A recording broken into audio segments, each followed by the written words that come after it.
নমস্কার, সন্ধ্যে 7টায় ট্রাইব টিভিতে আপনাদের সকলকে স্বাগত। আপনারা জানেন সন্ধ্যে 7টা মানে অঞ্জনের সঙ্গে স্পেশাল শো। আজ কী নিয়ে আলোচনা হবে তা আপনাদেরকে একটু ব্রিফলি আগে বোঝানোর চেষ্টা করি। আপনারা একেবারে ট্রাইব টিভিতে সকাল থেকে এখনো পর্যন্ত বারবার দেখেছেন সাংসদ অর্থাৎ সংসদ থেকে সাংসদদের একের পর এক সাসপেন্ডেড যেন সেঞ্চুরি লাগাচ্ছেন সংসদের তরফ থেকে। বারবার এক নতুন হিস্ট্রি তৈরি করার চেষ্টা চলছে, বলা যেতে পারে এক প্রকার বিরোধী শূন্য সংসদ তৈরি করার চেষ্টা সাংসদদেরকে সাসপেন্ড করার মাধ্যমে। কোন দিকে যাচ্ছে মোড়, এই দিকেই নজর থাকবে। কিন্তু তার আগে দেখবো একটি ছোট্ট বিশেষ প্রতিবেদন, তারপর আসছি বিশদ আলোচনাতে। দেখুন। সাসপেন্ড 141 জন সাংসদ। আজ লোকসভা থেকে সাসপেন্ড হলেন 49 জন সাংসদ। শীতকালীন অধিবেশনেই থাকতে পারবেন না সাসপেন্ড হওয়া জনপ্রতিনিধিরা। ভারতের ইতিহাসে নজিরবিহীন ঘটনা। শুধু সোমবারেই 78 জন, চলতি শীতকালীন অধিবেশনে মোট 141। নরেন্দ্র মোদীর প্রধানমন্ত্রীত্বের সময় তো বটেই, ভারতীয় সংসদীয় গণতন্ত্রের সাম্প্রতিক ইতিহাসেও এমন ঘটনা নজিরবিহীন বলে রাজনৈতিক বিশ্লেষকদের একাংশ জানাচ্ছেন। সব মিলিয়ে 3 দিনে সাসপেন্ড হলেন 141 জন বিরোধী সাংসদ। লোকসভায় লাফিয়ে পড়ে রঙিন গ্যাস ছড়ানো নিয়ে স্বরাষ্ট্রমন্ত্রী অমিত শাহের বিবৃতি দাবি করেছিলেন বিরোধী সাংসদরা। তারা ওয়েলে নেমে বিক্ষোভ দেখানো স্লোগান দেন, প্রবল হইহট্টগোল হয়, তারপরই তাদের সাসপেন্ড করা হয়। 3 দিনে রেকর্ড সংখ্যক সাংসদকে সাসপেন্ড করা হলো। লোকসভা কার্যত বিরোধী শূন্য হয়ে পড়ল।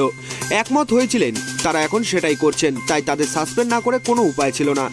আর বিরোধীরা বলছে সংসদ যখন চলছে তখন সেখানে কিছু না বলে বাইরে কথা বলছেন স্বরাষ্ট্রমন্ত্রী, তিনি কেন সংসদে এই নিয়ে কথা বলবেন না? মঙ্গলবার লোকসভা থেকে অন্ততপক্ষে 49 জন সাংসদকে সাসপেন্ড করা হয়। তার মধ্যে শশী থারুর, মালা রায়, মনীষ তিওয়ারি, কার্তি চিদম্বরম, সুপ্রিয়া সুলে, ফারুক আবদুল্লাহ, ডিম্পল যাদব, সুদীপ বন্দ্যোপাধ্যায়রা আছেন। মঙ্গলবার বিরোধী দলগুলির ইন্ডিয়া জোটের বৈঠক। কংগ্রেস সভাপতি মল্লিকার্জুন খার্গের ডাকা বৈঠকে সোনিয়া গান্ধী, রাহুল গান্ধী, মমতা বন্দ্যোপাধ্যায় সহ বিরোধী নেতারা যোগ দেবেন। সেখানে আগামী লোকসভা নির্বাচনে একসঙ্গে লড়াই করা, আসন সমঝোতা নিয়ে যেমন কথা হবে তেমনই আলোচনা হবে সংসদ থেকে এতজন বিরোধী সাংসদকে সাসপেন্ড করে দেওয়া নিয়েও। সম্প্রতি দর্শক গ্যালারি থেকে 2 জন লোকসভায় লাফিয়ে নেমে পড়ে। তারা লোকসভায় রঙিন গ্যাস ছড়িয়ে দেয়। বিরোধীদের বক্তব্য সংসদ যে সুরক্ষিত নয় তা আবার প্রমাণিত হলো। এই নিয়ে কেন্দ্রীয় স্বরাষ্ট্রমন্ত্রীকে লোকসভা ও রাজ্যসভায় বিবৃতি দিতে হবে। লোকসভায় কংগ্রেস নেতা অধীর রঞ্জন চৌধুরীর বক্তব্য, তারা সংসদের নিরাপত্তার বিষয়টি নিয়ে স্বরাষ্ট্রমন্ত্রীর বিবৃতি দাবি করেছিলেন। তিনি বাইরে অনেক কথা বললেও সংসদে কিছুই বলছেন না। বিরোধী প্রশ্ন তুললেই ব্যবস্থা নেওয়া হচ্ছে। বিরোধী সাংসদরা প্রতিবাদ দেখাতে লোকসভা ও রাজ্যসভার ওয়েলে নেমে পড়েছিলেন, স্লোগান দিচ্ছিলেন। এই ক্ষেত্রে নিয়ম অনুযায়ী স্পিকার বা চেয়ারম্যান ব্যবস্থা নিতেই পারেন। তারা সেই মতো ব্যবস্থা নিয়েছেন। তবে সচরাচর একজন বিরোধী সাংসদকে সাসপেন্ড করা হয় না। বৃহস্পতিবার লোকসভায় 13 জন সাংসদ ও রাজ্যসভায় ডেরেক ওব্রায়েনকে সাসপেন্ড করা হয়। সোমবার করা হয় 78 জনকে। এর মধ্যে অধীর রঞ্জন চৌধুরী, কল্যাণ চৌধুরী, কাকলি ঘোষ দস্তিদার, প্রসূন বন্দ্যোপাধ্যায়, সৌগত রায়, শতাব্দী রায়, টি.আর. বালু, এ রাজা, দয়ানিধি মারানরা রয়েছেন। লোকসভা থেকে সুখেন্দু শেখর রায়, নাদিমুল হক, জয়রাম রমেশদের সাসপেন্ড করা হয়।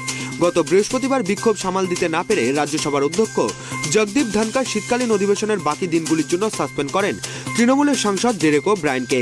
লোকসভায় সাসপেন্ড করা হয় 14 জন বিরোধী সাংসদকে। পরে দেখা যায় তাদের মধ্যে একজন সভাতে হাজির না থাকা সত্ত্বেও শাস্তির কবলে পড়েছেন। এরপর শুক্রবারও বিরোধীদের প্রবল প্রতিবাদের জেরে সোমবার পর্যন্ত মুলতুবি হয়ে গিয়েছিল 2 কক্ষের অধিবেশন। সাসপেন্ড হওয়া সাংসদদের তালিকায় রয়েছেন লোকসভায় কংগ্রেসের দলনেতা অধীর চৌধুরী, রয়েছেন বাংলার অনেক তৃণমূল সাংসদও, কল্যাণ বন্দ্যোপাধ্যায়, অপরূপা পোদ্দার, প্রসূন বন্দ্যোপাধ্যায়, সুনীল মণ্ডল, সৌগত রায়, কাকলি ঘোষ দস্তিদার, প্রতিমা মণ্ডল, অসিত মাল, শতাব্দী রায়কে সাসপেন্ড করেছেন স্পিকার ওম বিড়লা। এছাড়া এই তালিকায় রয়েছেন ডিএমকের 3 সাংসদ, টি.আর. বালু, এ রাজা এবং দয়ানিধি মারান। লোকসভায় বর্তমানে 538 জন সাংসদ রয়েছেন। এনডিএতে 329 সাংসদ রয়েছে। এখনো পর্যন্ত 107 জন সাংসদকে লোকসভা থেকে সাসপেন্ড করা হয়েছে। সংসদে 102 জন বিরোধী সাংসদ রয়েছেন। রাজ্যসভায় বর্তমানে 245 জন সাংসদ রয়েছেন। বিজেপি ও মিত্রদের 105 জন সাংসদ রয়েছে।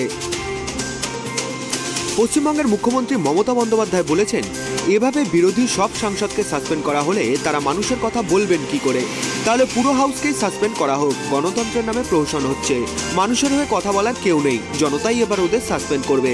কংগ্রেস নেতা জয়রাম রমেশ জানিয়েছেন, গণতন্ত্রকে হত্যা করা হয়েছে। 14 ডিসেম্বর লোকসভা থেকে 13 জন বিরোধী সাংসদকে সাসপেন্ড করার পর সোমবার আরও ৩৫ জনকে সাসপেন্ড করা হয়েছে।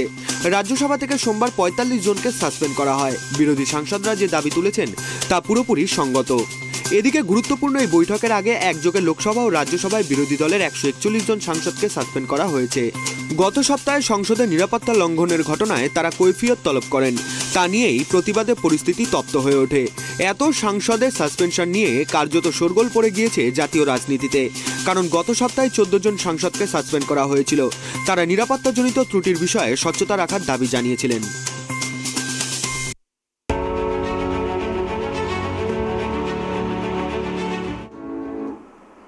ভারতের ইতিহাসে এক প্রকার বলা যেতে পারে যে বেনজির ঘটনা ঘটেছে।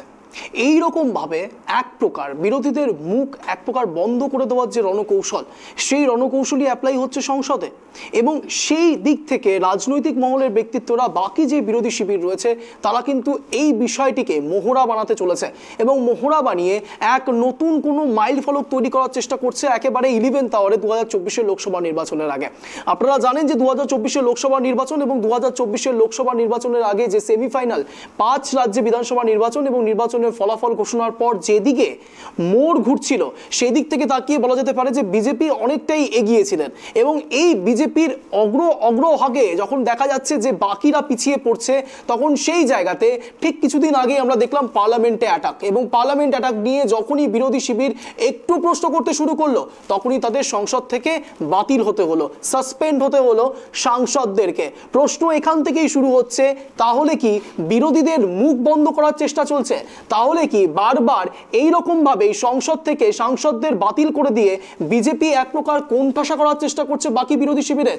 প্রশ্নের উত্তর নেব আগামী 1 ঘন্টা। এই মুহূর্তে একেবারে আমাদের সঙ্গে স্টুডিওতে জুড়ে রয়েছেন আনন্দ ভৌমিক, মাননীয় আনন্দ ভৌমিক রয়েছেন আমাদের সঙ্গে, বিজেপি নেতা, এবং আমাদের সঙ্গে জুড়ে রয়েছেন একই সাথে আমাদের স্টুডিওতেই মাননীয় কৌশিক দে, তৃণমূল নেতা, এবং একই সাথে আমাদের সঙ্গে অনলাইনে জুড়ে রয়েছেন মাননীয় তিরণ ছেত্রী, কংগ্রেস নেতা, এবং মাননীয় মিজানুর রহমান, সিপিআইএম নেতা। আপনাদের চারজনকে ট্রাইব টিভিতে আসার জন্য অশেষ ধন্যবাদ। আপনাদের চারজনকেই স্বাগত জানাই ট্রাইব টিভিতে।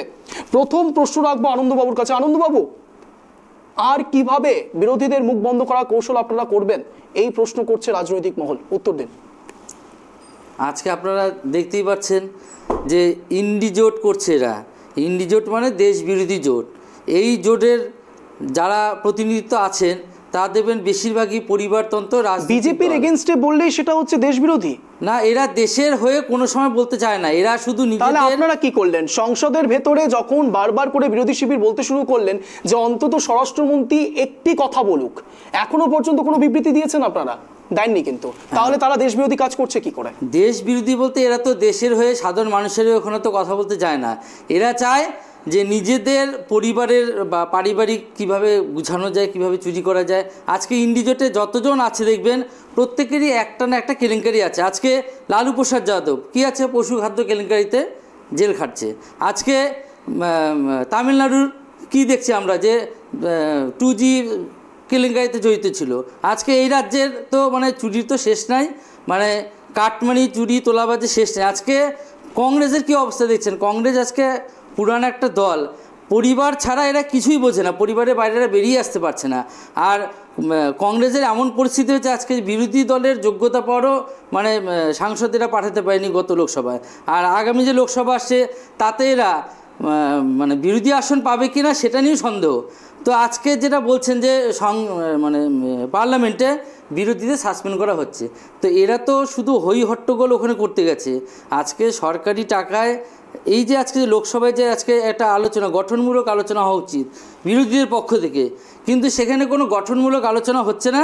শুধুমাত্র চিল্লাচিল্লি হই হুল্লা, যাতে পার্লামেন্টের এই যে শীতকালীন অধিবেশন সেটা যাতে ভণ্ড হয়। সরকার সাথে আলোচনা এটা বসুক। সরকার তো বারবার বলছে যে আপনাদের কি প্রস্তাব আছে সেটা দেন, আমরা আলোচনা করতে রাজি আছি, কিন্তু এরা কোনো মতেই সে আলোচনায় বসবে না। এরা শুধু দেশের লোকের সামনে নাটক দেখাচ্ছে, একটা নাটক তৈরি করতে যাচ্ছে, নাটক তৈরি করার চেষ্টা করছে। এখান থেকে আসবো সরাসরি কৌশিকবাবুর কাছে। কৌশিকবাবু, আপনি শুনলেন আনন্দবাবু কি বললেন, একেবারে নাটকের নজির তৈরি করার চেষ্টা করছেন আপনারা, কি বলবেন এই বিষয়ে? আসলে আজকে তো ভারতবর্ষে গণতন্ত্রের একটা কালা দিন, এবং নরেন্দ্র মোদীর সরকার পশ্চিমবঙ্গে তিনি কালা দিন হচ্ছে। নেবো আপনার থেকে উত্তর নেবো, বলুন। বলছি আসলে নরেন্দ্র মোদীর নেতৃত্বে গণতন্ত্রের উপর লকডাউন চালু হওয়ার চেষ্টা হচ্ছে।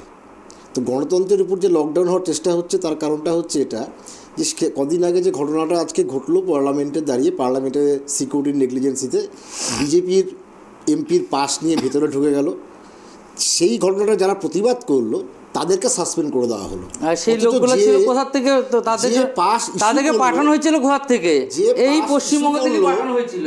যে আজকে দিল্লির পুলিশ কলকাতায় আসে সমানে হন্যে হয়ে তাকে কিন্তু সাসপেন্ড করা হলো না। তাহলে আজকে পশ্চিমবঙ্গে যে প্রতিবাদ করতে গেল তাদেরকে সাসপেন্ড করে দেওয়া হলো। আমরা তো আতঙ্কিত এই কারণে পার্লামেন্টে একটু বলেনি তুমি বলেনি আমরা তো এই পিছনে আরও একটা বড় ষড়যন্ত্র দেখতে পাচ্ছি যে এখনও শীতকালীন অধিবেশন চলছে। এইভাবে যদি বিরোধীদেরকে যদি সাসপেন্ড করে রাখা হয় তাহলে আগামী দিনে দেখা যাবে শীতকালীন অধিবেশনের মধ্যে এমন কোনো একটা বিল নিয়ে আসলো যে বিলটা হয়তো দেশের পক্ষে খুব একটা সুবিধাজনক হবে না, বা যেটার পক্ষে যেটা আরও বেশি আলোচনার প্রয়োজন আছে বিরোধীদের কথা। একেবারে উত্তর নেব মিজানুর কাছ থেকে উত্তর নেব। এই যে কথা বললেন সরাসরি কৌশিক বাবু যে এই শীতকালীন অধিবেশন তো চলবে, শীতকালীন অধিবেশনের মধ্যে বিরোধীদের এইভাবে সরিয়ে দেওয়া, এইভাবে সাংসদদেরকে বারবার করে সাসপেন্ড করে দেওয়া, তাহলে তো এক প্রকার বলা যেতে পারে যে এখন বিজেপিরই ছত্রছায়া চলছে গোটা সংসদ জুড়ে। তাহলে সেই ক্ষেত্রে অলরেডি কিন্তু প্রধানমন্ত্রী নরেন্দ্র মোদী কিন্তু বলে বসেছেন যে এই অধিবেশন কিন্তু চলতেই থাকবে। যদি অধিবেশন চলতে থাকে এর মধ্যে যদি যেই ভয়ের যে আশঙ্কার কথা বলছেন কৌশিক বাবু, সেই বিষয়ে কি বলবেন মিজানুর বাবু?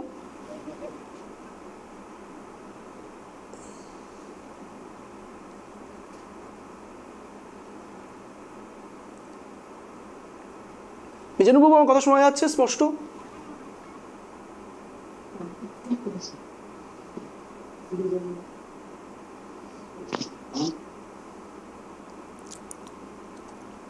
ভুল করছেন, আমি দেবজ্যোতি রায়, ক্ষমা প্রার্থী। হ্যাঁ দেবজ্যোতি বাবু আপনি বলুন। আপনি যে আশঙ্কার কথা বলছেন, আভ্যন্তরীণ নিরাপত্তা যা আমাদের সবাইকে প্রত্যেককেই আতঙ্কিত করে। আমাদের সংসদরা গিয়েছেন, আমি দেবজ্যোতি রায় কান্দি, আমি বামপন্থায় বিশ্বাসী নির্দল প্রাক্তন কাউন্সিলর। আমাকে আতঙ্কিত করেছে আমার সংসদের নিরাপত্তার বিষয়। এ নিয়ে প্রতিবাদ করার অধিকার প্রতিটি সংসদের আছে, তার জন্যই তাদের আমরা নির্বাচিত করে পাঠিয়েছি। পদ্ধতিগত কিছু ত্রুটি আছে কিনা আমি তো উইটনেস নই, কিন্তু তার উত্তর এই নয় এই গুরুত্বপূর্ণ অধিবেশন শীতকালীন যেখানে গুরুত্বপূর্ণ কিছু আলোচনা হবে, একতরফা স্বেচ্ছাতন্ত্র ফ্যাসিবাদের যে কৌশল গণতন্ত্র হত্যা করে তার ইচ্ছাকে পূরণ করা, তার এটা নতুন নজির। এ তো চূড়ান্ত ভাবে আহত। আমি একজন নির্বাচক মন্ডলী, আমার নির্বাচিত প্রতিনিধি আমার পক্ষে কথা বলার অধিকার হারিয়ে ফেললেন। কোন কারণে? সংসদে আভ্যন্তরীণ নিরাপত্তার ক্ষেত্রে তার প্রতিবাদ ছিল। প্রতিবাদের ভয়েস বা পদ্ধতি বা বডি ল্যাঙ্গুয়েজে কোনো ঘাটতি ছিল কিনা আমি জানি না। ইন স্পাইট অফ দ্যাট তাকে কষান না দিয়ে সাসপেন্ড করা এত সংখ্যার সংসদকে, যা সর্বকালীন রেকর্ড হলো এই বৃহত্তর গণতন্ত্রে, যা আমরা গর্ববোধ করি। এই গণতন্ত্র না স্বেচ্ছাতন্ত্র?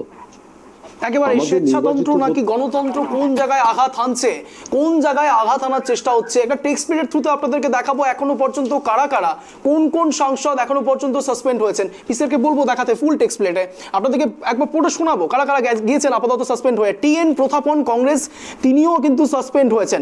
হিবি ইডেন কংগ্রেস, তিনিও সাসপেন্ড হয়েছেন। 14/12/2023 আজকের ডেটে দাঁড়িয়ে একেবারে জ্যোতিমণি কংগ্রেস, তিনিও সাসপেন্ড হয়েছেন। আর কে কে সাসপেন্ড হয়েছেন দেখুন, রাম্মা হরিদাস কংগ্রেস, তিনিও ইতিমধ্যেই সাসপেন্ড হয়েছেন সংসদ থেকে।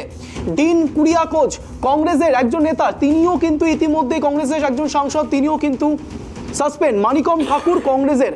বলা যেতে পারে এক প্রকার এরকম ভাবে যদি আমি প্রত্যেকটি পড়তে থাকি এবং প্রত্যেকটি লিস্ট আপনাদের সামনে তুলে ধরি, দেখবেন 141টি সাংসদ ইতিমধ্যেই সংসদ থেকে সাসপেন্ড হয়েছেন। প্রশ্ন এখান থেকেই উঠছে, তাহলে কি বিরোধীদের মুখ বন্ধ করার নতুন কোনো কৌশল এটি, নাকি সত্যি সত্যি গণতন্ত্রের সাপোর্টে তারা কথা বলতে চাইছেন এবং বিরোধীরা গণতন্ত্রের বিরুদ্ধে কথা বলছেন বলে তাদেরকে এক প্রকার শাস্তি দেওয়া হচ্ছে?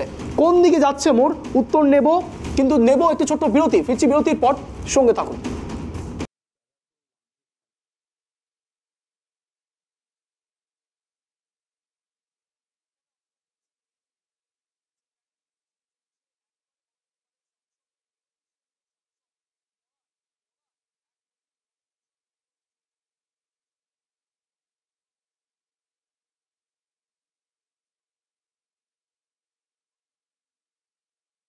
সঙ্গে মাননীয় কৌশিক দে তৃণমূল নেতা, এবং আমাদের সঙ্গে রয়েছেন মাননীয় দেবজ্যোতি রয় সিপিআইএম নেতা, এবং আমাদের সঙ্গে জুড়ে রয়েছেন মাননীয় তিরণ ছেত্রী কংগ্রেস নেতা। আপনাদের সকলকে আবারও বলছি ট্রাইব টিভিতে স্বাগত জানাই।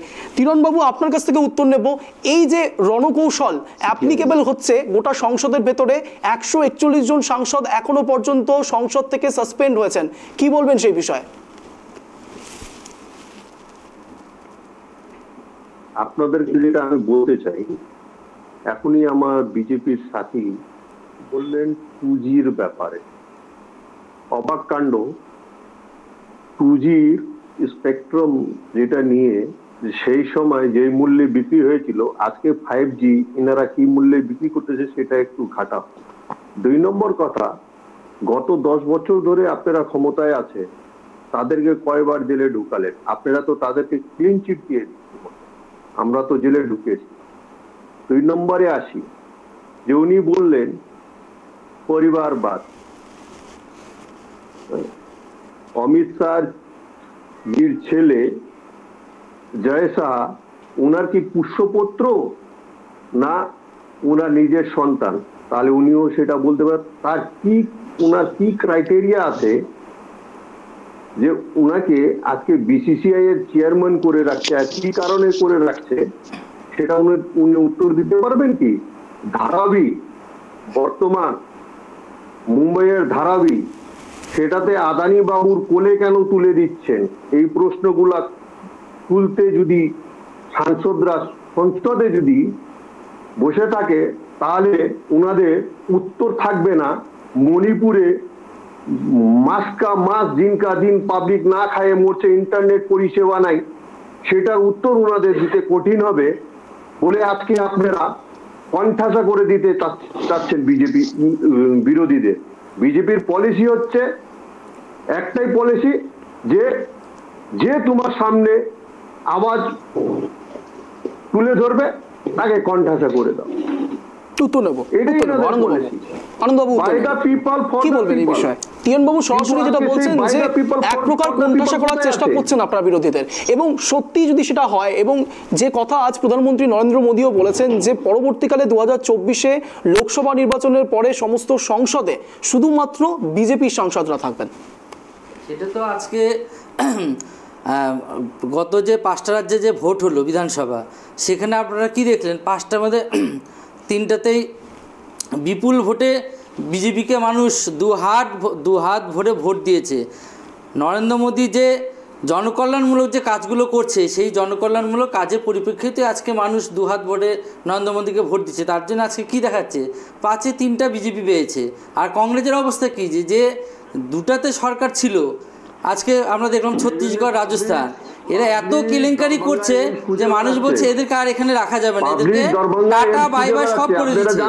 তাহলে আজকে দেখেন, কংগ্রেস আজকে ভারতবর্ষের মধ্যে সবচেয়ে পুরনো রাজনৈতিক দল, কিন্তু তাদের আজকে কি করুণ অবস্থা যে বিরোধী দলের মর্যাদা পর্যন্ত তারা হয়তো আগামী লোকসভাতে পাবে না। তাহলে এই যে আজকে কংগ্রেসের যে দাদা যে বলছে, আজকে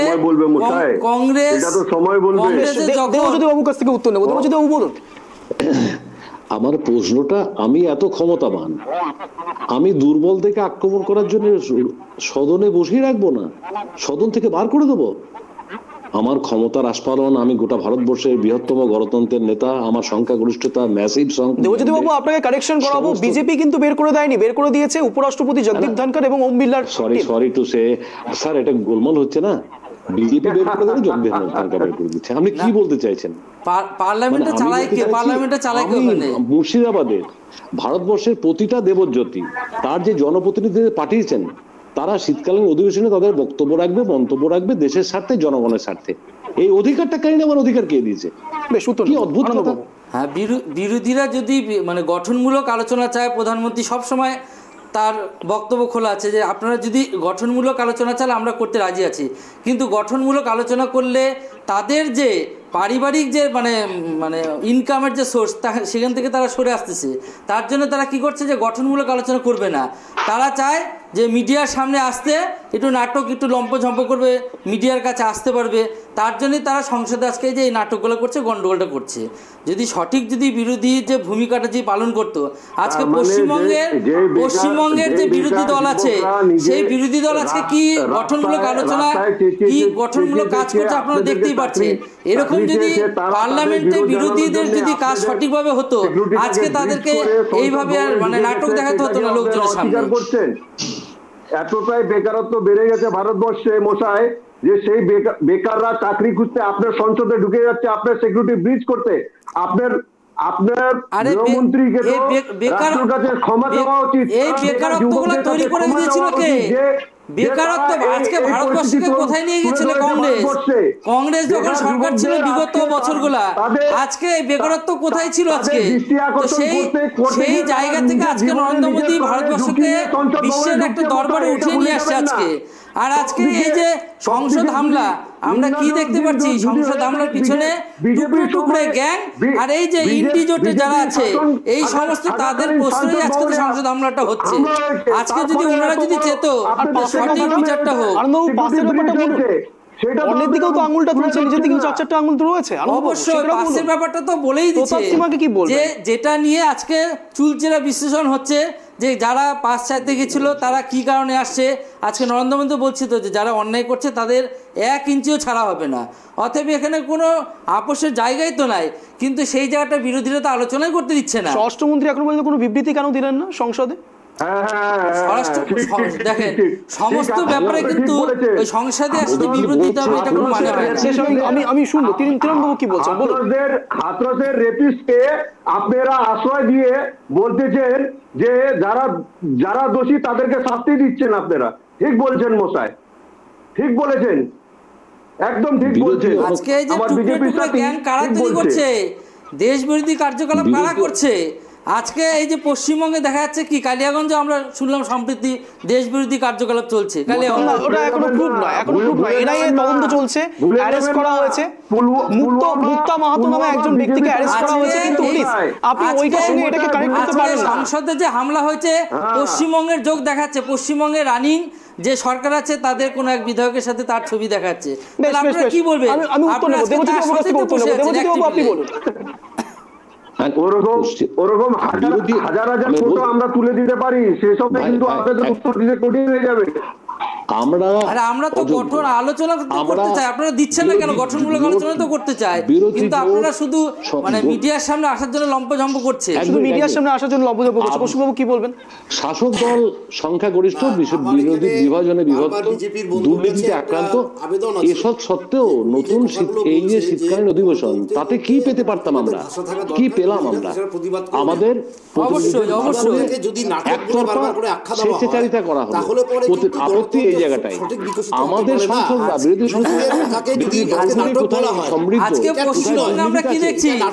পশ্চিমবঙ্গের বিরোধী দলনেতা যখন আলোচনা করতে যাচ্ছে তখন বিরোধী দলনেতাকে সাসপেন্ড করে দিচ্ছে বিধানসভা থেকে। আমরা কি দেখছি? হালকা করে দেখার বিষয় নয়। পশ্চিমবঙ্গে আজকে যখন আলোচনা করতে যাচ্ছে বিরোধী দলনেতা, তাকে মাননীয় কি করছে? বিধানসভা থেকে সাসপেন্ড করে দিচ্ছে, বিরোধী দলের বিধায়কদেরকে সাসপেন্ড করে দিচ্ছে। আমরা কি দেখছি? কৌশিকবাবু আপনি তেজস্ক্রিয়র কথা বলছেন, আপনি বিভিন্ন আনসার কথা বলছেন, আপনি নিশ্চয়ই জেনে থাকবেন সংসদের ভেতরে যখন এইসব নিয়ে কোনো প্রবেশ করা হয় তখন তাদেরকে একদম পুরো স্ক্রুটনি করে তারপরে প্রবেশ করা হয়। কিন্তু যেহেতু কালার বোম নিয়ে যাওয়া হয়েছিল, যেহেতু পায়ের নিচে, আপনি জেনে থাকবেন পায়ের নিচে যেহেতু নিয়ে যাওয়া হয়েছিল, সেই জন্য ওটা তখন স্ক্রুটি হয়নি, এটা জানা গিয়েছিল পরবর্তীকালে। সিকিউরিটি মানতেই হবে, অবশ্যই ল্যাক অফ সিকিউরিটি, একদম ল্যাক অফ সিকিউরিটি। কি বলবেন? আক্রমণ করা যায় না, ল্যাক অফ সিকিউরিটি কি বলবেন আনন্দবাবু? বিজ্ঞান প্রযুক্তি এমন ভাবে এগিয়ে গেছে যেখানে বোম পিস্তল লাগে না, সিকিউরিটির কোথাও নিশ্চয়ই একটা ভুলভ্রান্তি হয়েছে।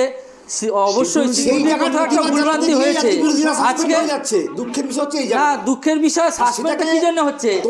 গঠনমূলক আলোচনাটা চাইতো। আপনাদের জানিয়ে রাখি, গঠনমূলক আলোচনা না সাংসদদের শুনে নেব একটা বিষয় আপনাদের সামনে তুলে ধরি। সাংসদদের সাসপেন্ড করার প্রতিবাদে 22 তারিখ সারা দেশে প্রতিবাদ। এই মুহূর্তে সবচেয়ে বড় খবরের দিকে নজর। আপনারা জানেন হয়তো 22 তারিখ সারা দেশে প্রতিবাদ হবে সাংসদদের সাসপেন্ড করার প্রতিবাদে। এবং আজ 19শে ডিসেম্বর আপনারা জানেন একেবারে ইন্ডিয়া জোটের বৈঠক, এবং ইন্ডিয়া জোটের বৈঠক একেবারে শেষ হয়েছে ঠিক 6টা নাগাদ বলা যেতে পারে।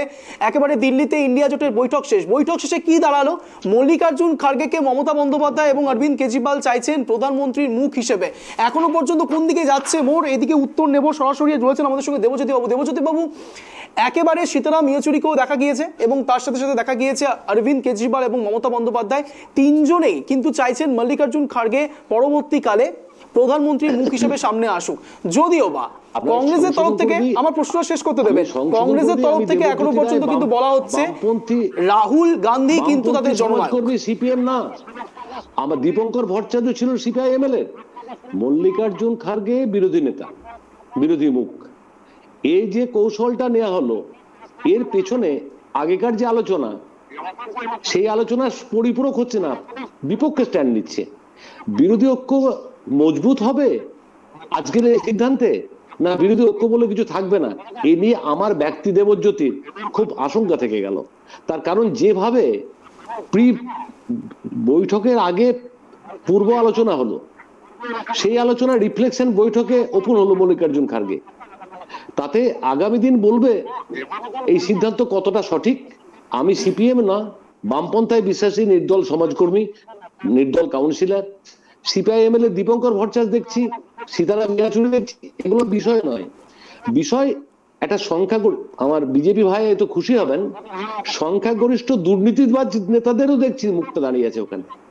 তাই দুর্নীতি, যারা স্বজন পোষণ দুর্নীতিতে অভিযুক্ত, তারা বিরোধী ঐক্যের মুখ হচ্ছে। এখানেই ব্যর্থতা। প্রশ্ন আমার সেই জায়গাটা নয়, আমি আতঙ্কিত সেই জায়গাটায় যে আমার বিরোধী জোটের একটা বলিষ্ঠ পদক্ষেপ হওয়া উচিত ছিল, যা মল্লিকার্জুন খার্গেকে নিয়ে হবে বলে সবাই ভাবতেন। আমি গণতন্ত্রে বিশ্বাসী, তাদের মতকে সম্মান দিই, এই মতকেই সমর্থন করছি। আগামী দিন এর ফলাফল, এর ভবিষ্যৎ আপনাদের কাছে পরিষ্কার হবে। একেবারে ইন্ডিয়া জোট নিয়ে যে বরাবর একটা বড় প্রশ্ন তৈরি হয়ে এসেছে, সেটা বলাই বাহুল্য। বলা যেতে পারে গ্রাউন্ড জিরো থেকে একেবারে শীর্ষ নেতৃত্ব প্রত্যেকের মধ্যেই একটা কিন্তু দেখা গিয়েছে স্ক্র্যাচ ভাব। বলা যেতে পারে, বলা বাহুল্য এখানে যে বারবার বিভিন্ন জায়গাতে এটা গ্রাউন্ড লেভেলেও, আমরা গ্রাউন্ড লেভেলেও যখন কথা বলেছি ট্রাইব টিভি, তখন তারাও কিন্তু একই কথা বলছে, ইন্ডিয়া জোট ঘিরে কিন্তু তাদের যথেষ্ট প্রশ্ন রয়েছে। এবং এখনো আপনি দেবজ্যোতি বাবু, আপনি যে কথাটি বললেন মল্লিকার্জুন খার্গেকে বিষয়ে, একেবারে যে বিষয়টি আপনি তুলে ধরার চেষ্টা করলেন, ইন্ডিয়া জোট নিয়ে সত্যি সত্যি সবার মধ্যে একটা বড়সড় প্রশ্ন রয়েছে।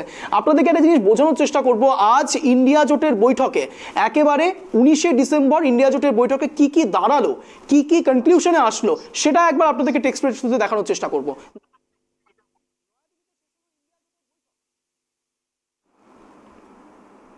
বৈঠকে ছিলেন মুখ্যমন্ত্রী মমতা বন্দ্যোপাধ্যায়, এম.কে. স্টালিন ছিলেন, এসপি নেতা অখিলেশ সিং যাদব, এনসিপি নেতা শরদ পাওয়ারও। বিরোধী দলের প্রধানমন্ত্রী হিসেবে মল্লিকার্জুন খার্গের নাম প্রস্তাব। খার্গের নাম প্রস্তাব করেছেন অরবিন্দ কেজরিওয়াল এবং মমতা বন্দ্যোপাধ্যায়। মমতা বন্দ্যোপাধ্যায় খার্গের নাম প্রস্তাব করেছেন, আপনাদের ইতিমধ্যে জানিয়েছি। ট্রাইব টিভির একেবারে এক্সক্লুসিভ নিউজ আপনাদেরকে দিচ্ছি। জোটের বৈঠক শেষে সাংবাদিক বৈঠকে ইন্ডিয়া জোট। সাংবাদিক বৈঠকে নেই মমতা, অভিষেক বন্দ্যোপাধ্যায়। উঠছে রাজনৈতিক নতুন তরজা। পরে সিদ্ধান্ত হবে কে প্রধানমন্ত্রী হবেন। খার্গে আগে জিতে আসার পালা, তারপর সিদ্ধান্ত হবে। আমাদের সবাইকে আগে জিতে আসতে হবে, এরকমই মন্তব্য খার্গের। সাংসদদের সংসদ থেকে সাসপেন্ড করার প্রতিবাদ আপনাদেরকে জানালাম একেবারে 22শে ডিসেম্বর দেশ জুড়ে প্রতিবাদ কর্মসূচির ডাক। 28টি বিরোধী দল বৈঠকে অংশ নিয়েছে। গণতন্ত্রকে বাঁচাতে সবাইকে একসাথে লড়তে হবে, খার্গের মতামত তাই। যখন খার্গেকে প্রধানমন্ত্রী হিসাবে দেখতে চাইছেন মমতা বন্দ্যোপাধ্যায় এবং অরবিন্দ কেজরিওয়াল। ইতিমধ্যে শেষ হয়েছে নয়াদিল্লিতে বৈঠক ইন্ডিয়া জোটের।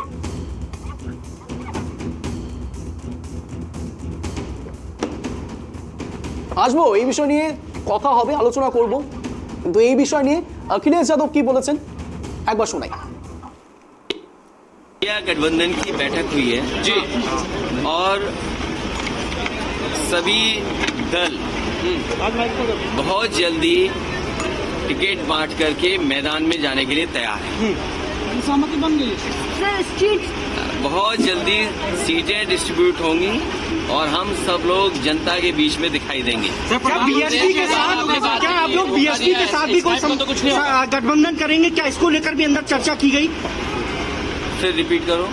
क्या बीएसपी के साथ आप लोग गठबंधन करेंगे, इसको लेकर कोई चर्चा की गई? समाजवादी पार्टी को जो पक्ष रखना था जी, वो अंदर इंडिया गठबंधन के जितने दल हैं उनके बीच में रखा है। किसी एक दल के बारे में या कोई जानकारी आपको हासिल है, मुझे नहीं पता क्या आप पूछ रहे हो मुझसे। मध्य प्रदेश में जैसा हुआ वैसा नहीं होगा। मध्य प्रदेश में आपके साथ जिस तरीके से हुआ है कि इंडिया गठबंधन जो बना है जी, ये जो मैंने पहले दिन से कहा, स्ट्रेटेजी हमारी वही पीडीए रहेगी और भारतीय जनता पार्टी को हराएंगे। सर चुनाव में कुछ दिन बचा है, प्रधानमंत्री का चेहरा कौन होगा? यूपी में 80 हराओ सर, प्रधानमंत्री का चेहरा कौन होगा? और लोकतंत्र बचाओ। चेहरा कौन होगा सर? देखिए, प्रधानमंत्री के चेहरे से बड़ी बात यह है कि लोकतंत्र का मंदिर कहने वाली जगह पर लगातार सांसदों को बाहर निकाला जा रहा है जी। क्या ये सामान्य बात है? भारतीय जनता पार्टी कोई बात सुनना नहीं चाहती, न देखना चाहती है। चरम सीमा पर महंगाई है, किसान की आय दोगुनी अभी तक नहीं हुई। ये तमाम वो सवाल है जो हमें जनता के बीच में ले जाने। यूपी ने आपको, क्या कांग्रेस ने आपको आश्वासन दिया है कि यूपी में गठबंधन 80 हराएगा, 80 हराएंगे, भारतीय जनता पार्टी देश से हट जाएगी। क्या गठबंधन? সমাজবাদী পার্টির অখিলেশ যাদব কি বললেন আপনাদেরকে শোনালাম, এবার একই সাথে শোনাবো ব্যাক টু ব্যাক একেবারে আপ পার্টির অরবিন্দ কেজরিওয়াল কি বলেছেন এই বিষয়ে শোনাবো। रहा मीटिंग के अंदर क्या डिसाइड किया गया है सर? अच्छा रहा, अभी शुरू होगा, कैंपेन भी शुरू होगा, सीट शेयरिंग भी होगी, सब होगा। कन्वीनर को लेकर सर कोई चुना गया? कन्वीनर को लेकर कोई बात नहीं अभी सर। आप दिल्ली में आप एक बड़े नेता है सर, कांग्रेस के साथ कैसे आपका समझौता तय होगा सर? প্রশ্ন রাখবো সরাসরি তিরণ ছেত্রী বাবুর কাছে। তিরণ বাবু, একই সাথে আপনাকে অখিলেশ যাদবেরও বাইট শোনালাম এবং একই সাথে বলতে পারেন অরবিন্দ কেজরিওয়ালেরও বাইট শোনালাম ব্যাক টু ব্যাক। আপনি একটা জিনিস নিশ্চয়ই খেয়াল করে দেখবেন, অখিলেশ যাদবকে যখন সংবাদ মাধ্যম প্রশ্ন করলেন প্রধানমন্ত্রী হিসেবে কাকে চাইছেন, তখন অখিলেশ যাদব এক প্রকার কিন্তু এড়িয়ে গেলেন, কিন্তু অরবিন্দ কেজরিওয়াল নিজে মদত দিয়েছেন বলা যেতে পারে মল্লিকার্জুন খাড়গেকে। এর মধ্যেও ফাটল, এর মধ্যেও ইন্ডিয়া জোটের বিভিন্ন লোকের বিভিন্ন রকম মতামত। আপনাদের মনে হয় 2024-এর আগে, লোকসভা নির্বাচনের আগে 11th আওয়ারে এইরকম সিচুয়েশন হলে পরবর্তীকালে কি হতে পারে, আপনার কি মনে হয়? একটা কথা বলি, হিন্দিতে একটা কথা আছে আর কি, তিলকা তাল। কাইন্ডলি একটু জোরে বলবেন।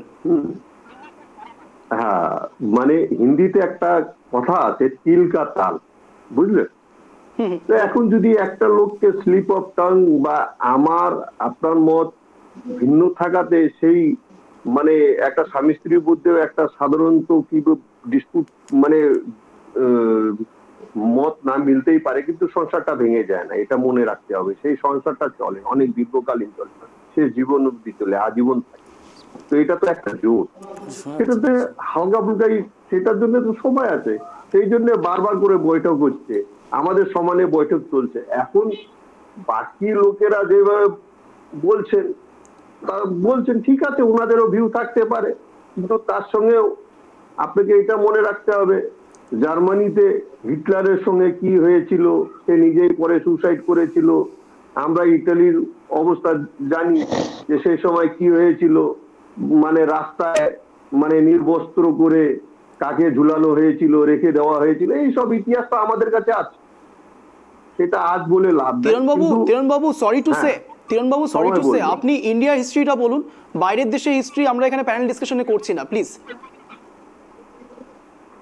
না না, আজ থেকে আমি কি বললাম, সিম্পল, ইন্ডিয়া জোট একদম ক্লিয়ার করে দিয়েছে, আমরা এককভাবে আমরা সবাই মিলে একটা দুরাচারী সরকারের বিরুদ্ধে, যেখানটায় আজকে গণতন্ত্র সুরক্ষিত নেই, তাদের বিরুদ্ধে আমাদের লড়াইটা, সেই লড়াইয়ে যারা ইন্ডিয়া জোটে আসবেন তারা আছেন, আরো দলও আসতে পারে। কিন্তু তিরণ বাবু এখান থেকেই তো প্রশ্নটা, আপনারা যে ইন্ডিয়া জোটের কথা বলছেন সেই ইন্ডিয়া জোট নিয়ে তো বিভিন্ন রকম ফাটলেরও নিদর্শন পাওয়া যাচ্ছে। আজ মল্লিকার্জুন খাড়গেকে যখন প্রধানমন্ত্রীর মুখ হিসেবে দেখতে চাইছেন স্বয়ং মমতা বন্দ্যোপাধ্যায় এবং অরবিন্দ কেজরিওয়াল, তখন আপনাদেরই দলের লোকেরা বলছে জননায়ক এখনো রাহুল গান্ধী রয়েছে, এবং আপনাদেরকে যখন সিট শেয়ারিং নিয়ে কথা বলা হচ্ছে তখন আপনারা এক প্রকার মানতে চাননি, 5 দফায় যখন কথা হয় তখন আপনারা মানতে চাননি এই সিট শেয়ারিং নিয়ে, কি বলবেন?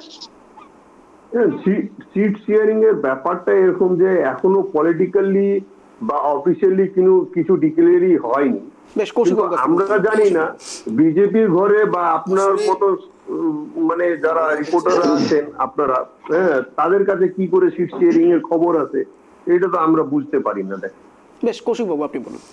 এখন তো সেরকম ইন্ডিয়া জোট তো কোনো আপনাদেরকে প্রেস রিলিজ দিচ্ছে কি? বৈঠক হওয়ার দরকার, এটার মিডিয়া এর পরবর্তীতে সিট শেয়ারিং এর একটা প্রশ্ন আসবে এবং সবসময় আমরা একটা বলে আসছি, এটা অনেকদিন থেকে আমরা বলছি যে নো ডাউট কংগ্রেস হচ্ছে ভারতবর্ষে ইন্ডি জোটের মধ্যে তারা একটা বড় দলের জায়গা আছে, তো তাকে বড় ভাইয়ের ভূমিকা পালন করতে হবে, কিছু স্যাক্রিফাইস তাকে করতে হবে, এক গোয়া ভাবকে তাদেরকে ছাড়তে হবে। যারা তাদের সাথে আজকে যারা ছোটো ছোটো শরিক যারা আমরা আছি, তারা আমরা সহমত আছি, তার সাথে আমরা লড়াই করতে চাই বিজেপির বিরুদ্ধে, নরেন্দ্র মোদীর বিরুদ্ধে, এই তানাশাহির বিরুদ্ধে লড়াই করতে চাই, কিন্তু সেই জায়গায় লড়াই করতে গেলে পরে যে যেখানে শক্তিশালী, আমাদের দিদি এর আগেও বলেছে, যে যেখানে শক্তিশালী তাকে সেই জায়গাটা কিন্তু ছাড়তে হবে, শুধু একদম করে থাকলে পরে হবে না। এখানে একটা বড় ভাইয়ের দায়িত্ব কিন্তু কংগ্রেসকে পালন করতে হবে। এখন যদি কংগ্রেস নিজেদের মধ্যে দ্বিধাবিভক্ত হয়ে থাকে যে আমাদের জননেতা রাহুল গান্ধী আর কেউ সভাপতি হচ্ছে খার্গেজি, তো সুতরাং সেই জায়গাগুলো কিন্তু স্যাক্রিফাইসের জায়গা আনতে হবে। বড় লড়াইয়ের ক্ষেত্রে কিন্তু ব্যক্তিকেন্দ্রিক দেখলে পরে হবে না, বা পার্টিকুলার কোনো একটা পরিবারকে ধরে রাখলে পরে হবে না। সেই জায়গাটা আমি মনে করব যে কংগ্রেস কর্মীদের কাছে বা কংগ্রেস নেতৃত্বের কাছে আমাদের দিদি যে প্রস্তাবটা রেখেছে সেটা একটা খুবই আজকের তারিখে দেখি খুবই গুরুত্বপূর্ণ একটা প্রস্তাব এবং খুব মানে প্রাসঙ্গিক একটা প্রস্তাব, যে কংগ্রেসকে কিন্তু তার বৃহত্তর একটা মনোভাব এখানে দেখাতে হবে। তাদের সিট সংকুচিত করে, মনটাকে সংকুচিত করে রাখলে পরে কিন্তু এই জোট সাকসেস কিন্তু জায়গায় কিন্তু আসা মুশকিল হয়ে যাবে। সুতরাং আমরা বলবো বারবার করে, ছোট ছোট যে দলগুলো, শরিক দলগুলো আপনাদের সাথে আসছে, তাদেরকে সম্মান করুন, তাদের কথাগুলোকে গুরুত্ব দিয়ে শোনার চিন্তা ভাবনা রাখুন। বেশ, দেবজ্যোতি বাবুর কাছে আসুন। দেবজ্যোতি বাবু হাত তুলছিলেন, বলুন। কংগ্রেসকে বাদ দিয়ে বিজেপি বিরোধী জোট ভাবা যায় না। আঞ্চলিক দলগুলো অবশ্যই তাই, সেটাই আমি বলছি, কংগ্রেস বৃহত্তর দল। হয়ে গেছে। আমরা জিততে চাইছি, বিরোধী জোট জিততে চাইছে। আমাকে দেখুন, আমাকে ক্যামেরায় আসতে হবে, আমার প্রস্তাবে অমুক হবে, এমনটা যদি না করি আমরা পারি বিজেপিকে হারাতে। সংখ্যাগরিষ্ঠ অংশ মানুষ বিজেপি বিরোধী। কিন্তু দেবজ্যোতি বাবু, আপনাকে একটা প্রশ্ন করতে চাই, স্পেসিফিক একটা প্রশ্ন করবো। দেবজ্যোতি বাবু, আপনি বলছেন যে আমরা সবাই একত্রিত হলে আপনারা বিজেপিকে হারাতে পারবেন, বেশ মেনে নিলাম কিছু এক জায়গাতে, কিন্তু যখন জনতা জনার্দন আপনাদেরকে ভোট দেবে তখন একজন মানুষের মুখ আইডেন্টিফাই করাটা অত্যন্ত দরকারি, এবং সেই জায়গায় দাঁড়িয়ে যদি একজন সঠিক জননেতৃত্ব না দেয়, তাহলে মানুষ কাকে ভোটটা দেবে? বিজেপি নাকি আপনাদেরকে? কাকে ভোট দেবে? একদম ঠিক বলেছেন। জনগণের একটা মুখ, যে মুখটা গোটা ভারতবর্ষব্যাপী গ্রহণযোগ্য, যে মুখটাকে আমি পছন্দ করি কি আপনি করেন না, এটা প্রসঙ্গ নয়। আমি নতুন বিভাজনের কৌশল আমাদের জোটের মধ্যে ধোঁয়াশা তৈরি করার জন্য আজকেই মুখ কি দরকার? আমরা একসাথে ইলেকশনটা করি, আফটার ইলেকশন আমরা বসে ঠিক করবো আমাদের নেতাকে হবে। তার মানে কি আপনারা এটা ধরে নিচ্ছেন যে আপনাদের মধ্যে কনফিউশন আছে, আপনারা জিততেও পারেন বা নাও জিততে পারেন, এরকম ব্যাপার রয়েছে? এখনো অভাব এটা বলছে মিডিয়া, এটা বলছে কেউ, এটা বিজেপি কেন্দ্রিক বলা হচ্ছে আমরা নাও জিততে পারি। কেন জিততে পারি না? বিজেপি কোথায়, আমরা কোথায়? যদি আমরা এক হই, আজকে আমরা এক হচ্ছি না, এটা আমাদের এটা নিয়ে আমরা নিজের অধিকার প্রতিষ্ঠা করতে চাইছি, মাত্র চিন্তিত নয়। কারণ 2019 সালে আপনারা দেখছেন কলকাতার ব্রিগেডে সেই মানে খিচমেরি ফটোর মতো সবাইকে নিয়ে কতগুলো দল নিয়ে মাননীয় হচ্ছে ফটো শ্যুট করছিলেন, তারপরে এক টেবিলে বসে বিরিয়ানি খেয়েছেন, চা কফি টফি খেয়েছেন, তারপরে রেজাল্টের পর আপনারা কি দেখলেন যে বিরোধী দল কে হবে সেটা খুঁজে পাওয়া মুশকিল হচ্ছে। তো ভারতীয় জনতা পার্টি আজকে ইন্ডি জোটের কাকে প্রধানমন্ত্রীর মুখ করছে, কে কোথায় সিট পাবে সেটা নিয়ে বিন্দুমাত্র চিন্তিত নয়। কারণ আজকে এই যে ইন্ডি জোটের মধ্যে যারা আছে, আজকে পশ্চিমবঙ্গের কথাই বলছি, পশ্চিমবঙ্গে কংগ্রেস সিপিএম আর তৃণমূলের মধ্যে কী হবে সে তো বোঝাই যাচ্ছে, কেরলে সিপিএম আর কংগ্রেসের মধ্যে কী হবে সে তো বোঝাই যাচ্ছে। তো এরকম বিভিন্ন, যেমন দিল্লিতে কেজরিওয়ালের সাথে কংগ্রেসের কী হবে সে তো বোঝাই যাচ্ছে। ওর জন্য বিজেপি বিন্দুমাত্রই চিন্তিত না যে আজকে প্রধানমন্ত্রীর মুখ কাকে করছে। বিজেপির একটাই টার্গেট যে 2024 সাল 400 পার। আপনারা দেখবেন 2024 সালে 400 জন সাংসদ দিয়ে আবার পার্লামেন্টে মাননীয় নরেন্দ্র মোদীর নেতৃত্বে বিজেপি সরকার গঠন হবে। আমাদের বিজেপি বিন্দুমাত্র চিন্তিত নয় যে ইন্ডিয়ার মধ্যে কে মানে প্রধানমন্ত্রীর মুখ আর কারা কারা আছে।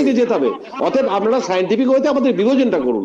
আজকের ইন্ডিয়া জোটে আপনাদের কোনো প্রতিনিধি থাকবে হয়তো, আমাদের বিভাজন বিজেপি জয়ের কারণ, বিজেপির যোগ্যতায় বিজেপি ভারতবর্ষে ক্ষমতায় আসবে না। আমাদের বিভাজন সায়েন্টিফিক হয়েছে, যোগ্যতা আছে দেখে তো বিভিন্ন কৌশলে সেমিফাইনালে কি দেখা গেল 5 এর মধ্যে 3টা বিজেপি পেয়েছে। আনন্দবাবু, দেবজ্যোতি বাবু, আমাদের বিভাজন তো আমাদের জয়। দেবজ্যোতি বাবুর কথা প্রসঙ্গে আমি আনন্দবাবুকে একটা প্রশ্ন করব। দেবজ্যোতি বাবু আসবেন, ম্যান্ডেট আপনাদের কাছে নেই। দেবজ্যোতি বাবু আসবেন, সংখ্যাগরিষ্ঠ আপনাদের বিরোধী অংশ। বেশ বেশ বেশ, দেবজ্যোতি বাবু আপনার কাছে আসবো। দেবজ্যোতি বাবু আপনার কথা প্রসঙ্গে নেতৃত্বকে বলবো, দেবজ্যোতি বাবু প্লিজ ছোটখাটো স্বার্থ ত্যাগ করুন, একটা কমন এজেন্ডা, একটা কমন প্রোগ্রাম বিজেপি বিরোধী মঞ্চে মুখ পরে ভাবা যাবে। বেশ বেশ, দেবজ্যোতি বাবু আপনার কথা প্রসঙ্গে আমি আনন্দবাবুকে একটা প্রশ্ন করতে চাই।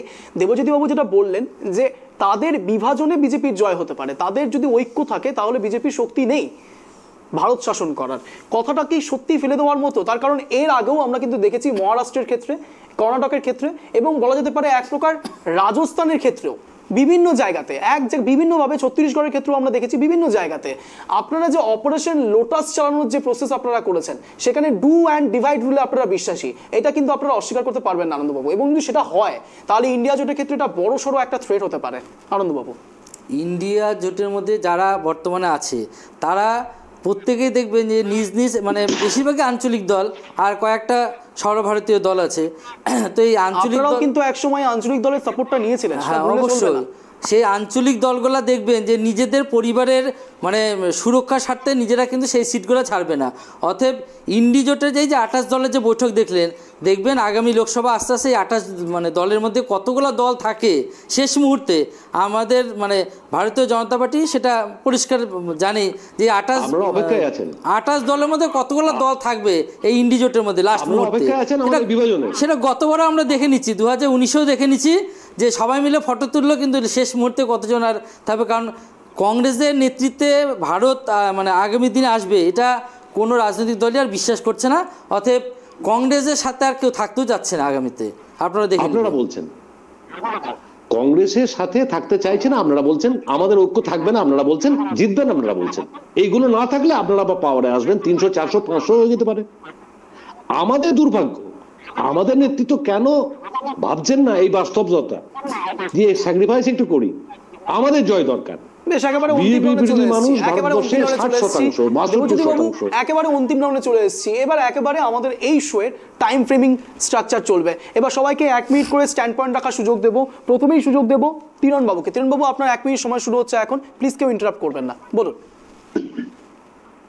1 নম্বর কথা হচ্ছে আজকে ইন্ডিয়া জোট ভারতের পরিকল্পনা নিয়ে তৈরি হয়েছে।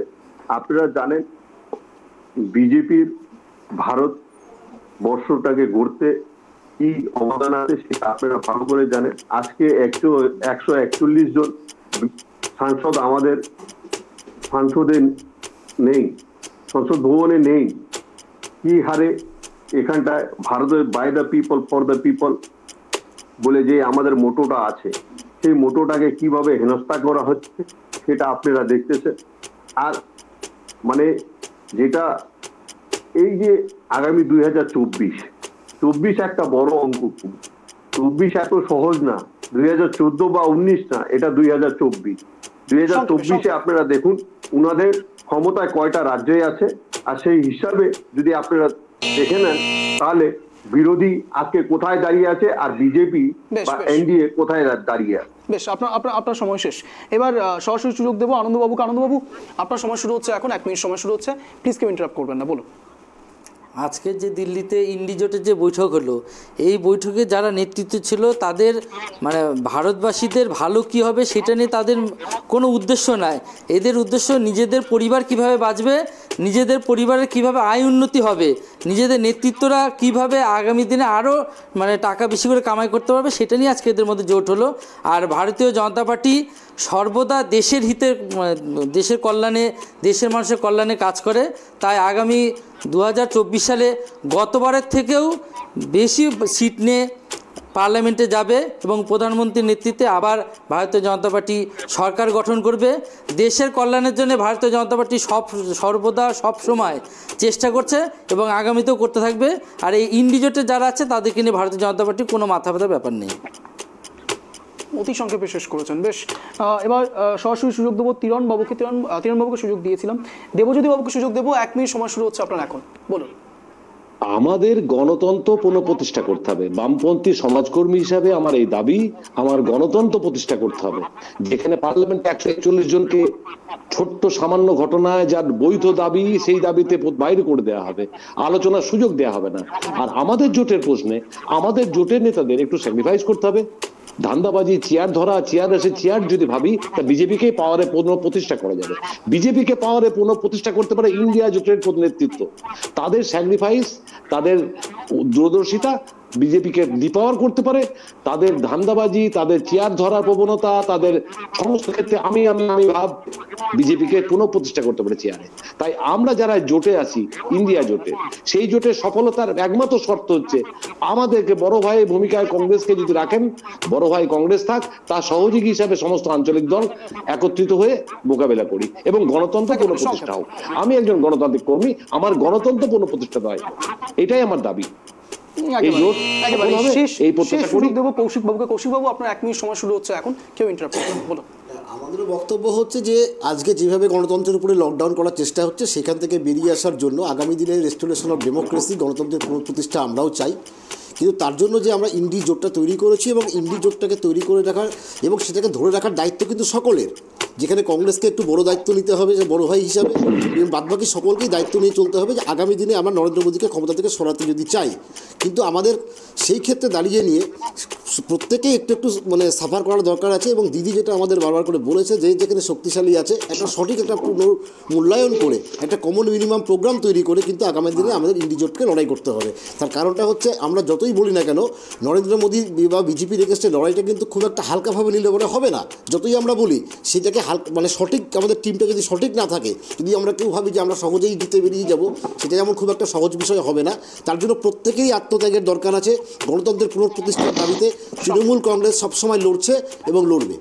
এই হলো আমাদের মুদ্রা বক্তব্য, যে আগামী দিন যাতে ইন্ডি জোট ক্ষমতায় আসতে পারে, তার জন্য আমরা সবসময় সাথে আছি, দিদির সাথে এবং জোটের সাথে। একেবারে অন্তিম লগ্নে এসেছি এবং আপনাদের 4 জনকেই ট্রাইব টিভিতে আসার জন্য অশেষ ধন্যবাদ। এবং যে কথা বলে আজকের এই স্পেশাল শো শেষ করব, কে জিতবে, কে হারবে, কে প্রধানমন্ত্রী হবে মল্লিকার্জুন খাড়গে, নাকি পরবর্তীকালে রাহুল গান্ধী, নাকি নীতিশ কুমার, নাকি মুখ্যমন্ত্রী মমতা বন্দ্যোপাধ্যায়, নাকি অরবিন্দ কেজরিওয়াল, কে হবে তা শেষ করবে, তা ফিক্স করবে একমাত্র জনতা জনার্দন। কিন্তু এই যা কিছু হচ্ছে তা যদি অবশেষে মিউজিক্যাল চেয়ারের মতো শেষ হয়, তাহলে বলাই বাহুল্য কে জিতবে কে হারবে সবটাই নির্ভর করবে লাকের ওপরে। এবং এই বলেই আজকে শেষ করব এই ট্রাইব টিভি স্পেশাল শো। আপনারা দেখছিলেন এক কথায় অঞ্জন। এরকমই সব স্পেশাল শো দেখার জন্য নজর রাখতে হবে ঠিক সন্ধ্যে 7টায় ট্রাইব টিভিতে। নমস্কার।